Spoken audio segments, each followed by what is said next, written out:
Olá, tudo bem? Aqui eu tenho um átomo desenhadinho com as especificações daquele enunciado. A gente tem 11 nêutrons, 12 nêutrons, que é o que está em cinza, tá bom? Eu tenho 12 nêutrons com uma carga zero, tudo bem?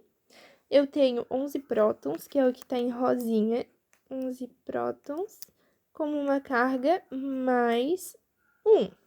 E aqui eu tenho 10 elétrons com uma carga menos um.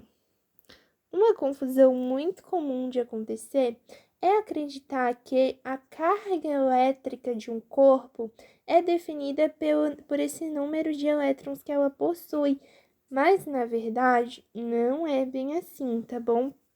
Quando a gente considera a carga elétrica de um corpo, né, a partir daquela fórmula que a gente conhece, carga igual a N, que é o número de cargas, vezes E, esse E aqui não é o elétron, ele é o valor da carga elementar. É E de elementar, não é E de elétron. Muito cuidado com isso, tá bom? A gente não contabiliza apenas o número de elétrons, a gente contabiliza a carga total que esse átomo aqui vai ter. Como assim a carga total? Os nêutrons, eles não vão interferir na carga total desse átomo, isso a gente sabe, porque a carga deles é zero. Mas a gente vai ter os prótons com a carga mais um e a gente vai ter os elétrons com a carga menos um. Se eu tenho um próton com mais um e tenho um elétron com menos um, quando a gente considera a totalidade dos átomos, eles vão se anular, né? Mais um com menos um fica zero. Então, é como se para cada elétron aqui a gente tivesse um próton anulando a carga dele. E ainda sobrasse um próton, porque eu tenho um próton a mais do que elétrons. Por isso, a minha carga é de um próton, ou seja, o meu N é 1 vezes a minha carga elementar do próton, que é 1,6 vezes 10 na menos 19. Então, a minha carga aqui é 1,6 vezes 10 na menos 19 coulombs, tá bom? Vamos enunciar aqui para deixar bem claro. O valor da carga elétrica é dado pelo número de cargas excedentes que existem nesse átomo. Por exemplo, se eu tenho 11 prótons e 10 elétrons, eu tenho um próton a mais do que o número de elétrons. Então, vai sobrar um próton que não vai ter a sua carga anulada pelos elétrons. Logo, a carga excedente é de um próton. O número aqui é um próton e a carga elementar é do próton. Por exemplo, aqui, se eu tivesse 12 elétrons e 11 prótons, eu teria 11 elétrons capazes de anular as 11 cargas dos prótons, mas eu teria um elétron aqui que eu não teria ninguém capaz de anular ele. Por isso que a minha carga seria a excedente de um elétron vezes a carga elementar do elétron. Quando a gente tem uma carga, por exemplo, de 50 elétrons, é porque existem 50 elétrons a mais do que o número de prótons, tudo bem? A gente sempre considera a diferença entre o número de prótons e o número de elétrons. A diferença que existe entre eles que estabelece a carga elétrica que esse átomo vai ter.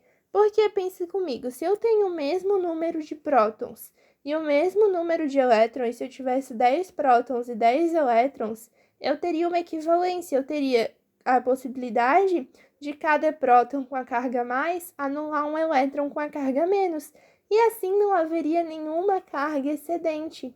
Tudo bem? Se não há nenhuma carga excedente, é porque o meu N vai ser zero. E o meu N sendo zero, a carga do meu átomo é zero e ele está neutro. Isso é o que a gente chama de um átomo neutro. Quando eu tenho um elétron faltando, igual a gente lá aprende lá na química, né, os processos de eletrização, que é na física e na química, mas na química a gente aprende que quando eu tiro um elétron do corpo, ele fica como? Ele fica com a carga mais, porque eu vou tirar um elétron de um átomo que estava neutro, vai ficar sobrando um próton e ele vira um cátion, um monovalente. Se eu tiro 2 elétrons, vai ficar sobrando 2 prótons que perderam a sua equivalência. E ele fica um cátion mais 2. Um cátion bivalente, a mesma coisa com um ânion. Se eu adiciono um elétron, eu vou ter um elétron a mais do que o número de prótons. Então, eu vou ter um elétron excedente, eu vou ter um ânion monovalente. Se eu adiciono 2 elétrons, eu vou ter 2 elétrons a mais do que os prótons, que não vai ter ninguém para anular aquela carga. Então, eu vou ter um ânion bivalente. É exatamente a mesma lógica da física e da química, só que estudado um pouquinho separado, né? Essa questão dos cátions e dos ânions.